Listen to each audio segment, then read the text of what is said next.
Never-Ending Narratives presents The Human Trigger, written by hero protagonist.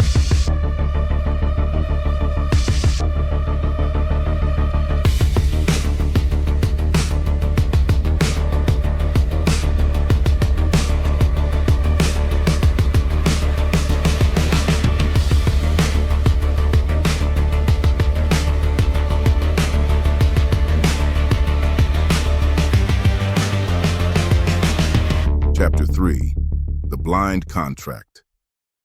Zero sat on a crate in the cargo hold of the Scrap Vulture, a rusted transport skimming the smog layer of Sector 4.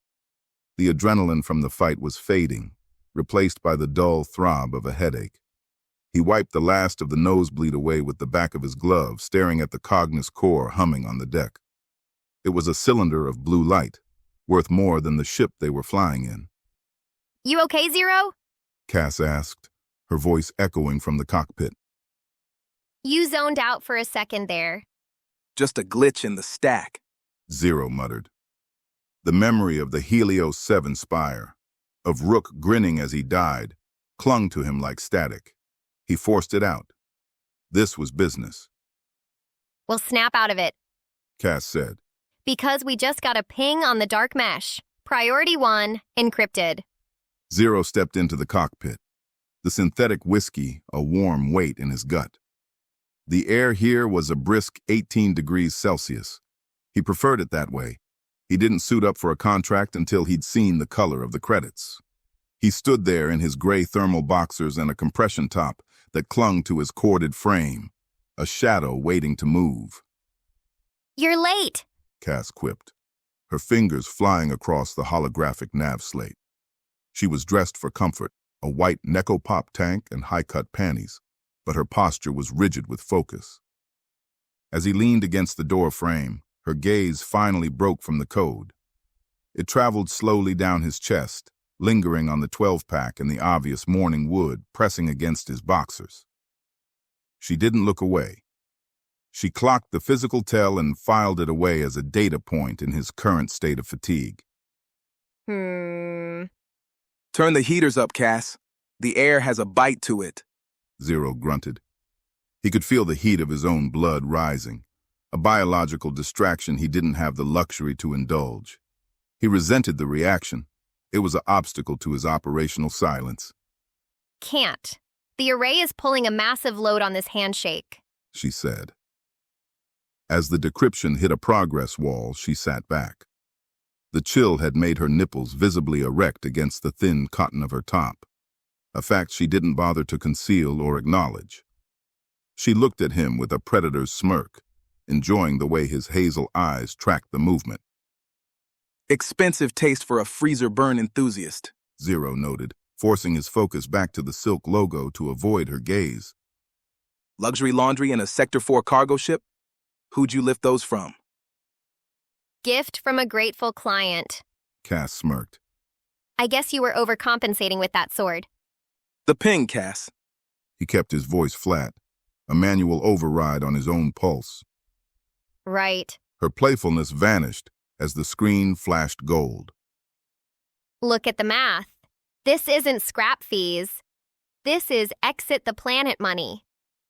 Zero leaned over her shoulder, the magnetic soles of his boots clicking on the deck. He looked at the screen. Contract, Project NSFW-32. Objective, Acquisition and Extraction Target, Cognis Vault, Deck 12, Unverified. Payment, 50 million credits. 50 million. Zero whispered. The number felt like a threat. 50 million buys us into the closed-loop economy, Cass said, her voice dropping an octave as she stared at the payout. She stretched then, her back arching as her breasts pointed toward the bulkhead, legs spreading out in a display of raw, confident ownership of the space. She wasn't performing for him. She was riding the high of the gamble, letting the adrenaline settle into her muscles. Who's the client? Anonymous? But the encryption? It's pre-Haywire, 2030s architecture. The payment is escrowed through a ghost entity I can't trace to a physical bank. It's a heavy lift, Samurai. I've vetted the crew Silas put together. Zero's jaw tightened. The whiskey tasted like ash. Silas. Silas. Zero repeated, his voice carefully flat. Cass paused. Her fingers stopped their rhythmic tapping on the slate. She turned in her chair, her beady eyes searching his face, the playfulness gone. She registered the spike in his heart rate before he could mask it. Zero? Your pulse just spiked 10 beats. You okay? Just a glitch. He lied, but the word felt brittle in his mouth. Just make sure you're behind the pressurized seal before they vent the sector. Cass warned, her voice now professional, sharp. Plan A, meet Jackson Val, verify the funds, assess the Titan. Plan B, if it's a setup, I dump the ship's reactor core. It'll turn the Vulture into a thermal smokescreen and you cut your way back to the airlock. We'll be ghosts in Sector 4 after that, but we'll be alive. The scrap Vulture was en route to dock 6 hours later. He adjusted the seal on his mask, the hiss of the locking mechanism a familiar cold comfort. He didn't trust Silas, and he didn't trust the air in this sector. The mask was the only thing between him and a world that had already tried to kill him once. Betrayal was nothing new in this line of business, but payback still comes due. As far as Zero was concerned, Silas was in the red. Lead the way, Zero said, his voice a low, mechanical growl.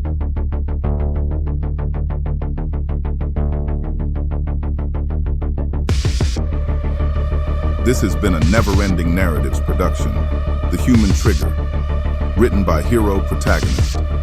Thank you for listening. New chapters arrive weekly. Stay tuned.